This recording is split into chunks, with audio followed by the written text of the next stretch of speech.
जहाँ लोग राम जी को मर्यादा पुरुषोत्तम कहते हैं और सीता जी को शक्ति का स्वरूप।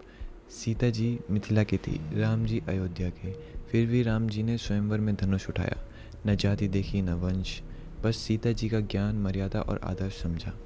जहाँ कृष्ण जी प्रेम के देवता के स्वरूप में पूजे जाते हैं, जिन्होंने रुक्मणी जी से विवाह किया, उन्हें स्वयंवर से ले जाकर, रुक्मणी जी एक राजकुमारी थी, कृष्ण जी ग्वाले, पर प्रेम में उन्होंने कभी स्टेटस नहीं देखा, बस एक पवित्र बंधन को अपनाया। जहाँ शिव जी आदि योगी और त्याग का प्रतीक हैं और पार्वती जी एक राजकुमारी, शक्ति का स्वरूप, एक अघोरी और एक राजा की कन्या, फिर भी प्रेम में दोनों एक हुए, क्योंकि उनका जोड़ कर्म और भक्ति से था, जाति से नहीं। जब राम जी, कृष्ण जी, शिव जी, किसी ने जाति नहीं देखी, तो हम किस आधार पर अपने ही लोगों को प्यार से वंचित कर रहे हैं?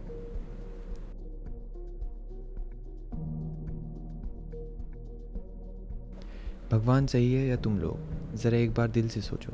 अगर उन्होंने कभी जाति नहीं देखी, तो तुम कौन हो जो प्यार में दीवार खड़ी करते हो? शादी का मतलब क्या है? प्रेम, सम्मान, समर्पण, या फिर एक जाति का टैग? जब भगवान ने अपने जीवन में प्रेम, मर्यादा और भक्ति को रखा, जाति, स्टेटस और लोग क्या कहेंगे इसके बारे में कुछ नहीं सोचा, तो हम कौन होते हैं? अपनी जाति में शादी इज इक्वल टू कम जेनेटिक डाइवर्सिटी, बीमारी अधिक, thalassemia, sickle cell, inherited disease, ये बहुत ज़्यादा बढ़ जाएंगी।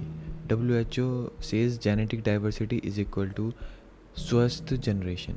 विज्ञान भी कहता है जाति का बंधन को तोड़ना समझदारी है।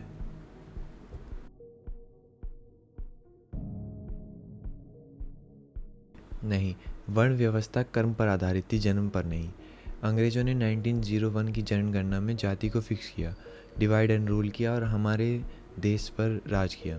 आज हम उसी झूठे ढांचे की पूजा कर रहे हैं। जो व्यवस्था समाज के लिए बनी थी, अब समाज के खिलाफ बन गई है।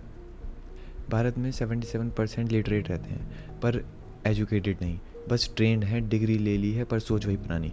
MBA वाले जाति पूछ रहे हैं, इंजीनियर्स जाति के आधार पर रिश्ते रिजेक्ट कर रहे हैं, बस इसीलिए क्योंकि उन्होंने बचपन से यही सीखा है। जो गलत चीज़ सिस्टम बन चुकी हो, उसे सिर्फ पढ़ लिख कर नहीं, सोच बदल कर रोका जा सकता है। मैं जाति नहीं, इंसान देखता हूँ। प्रेम कागज़ पर लिखी जाति से नहीं होता। अगर भगवान ने जाति नहीं देखी तो मैं क्यों देखूँ? जाति एक जेल है, प्रेम एक आज़ादी। मैं किसी माँ बाप या संस्कार का विरोध नहीं कर रहा, सिर्फ एक आईना दिखा रहा हूँ जिसमें तुम अपने अंदर की सच्चाई देख सको। जाति एक व्यवसाय था, अब एक बेकार की दीवार बन चुका है। शादी में जाति नहीं, चरित्र देखो। बच्चों को सम्मान सिखाओ, भेद नहीं। Intercaste marriage is equal to प्रगति, समस्या नहीं। अगली पीढ़ी को आज़ाद सोच वाला भारत दो। तुम भगवान से प्रेम करते हो, उनके नाम की माला जपते हो, पर जब उनकी तरह सोचने का वक्त आता है तो तुम समाज के डर से उनका रास्ता छोड़ देते हो।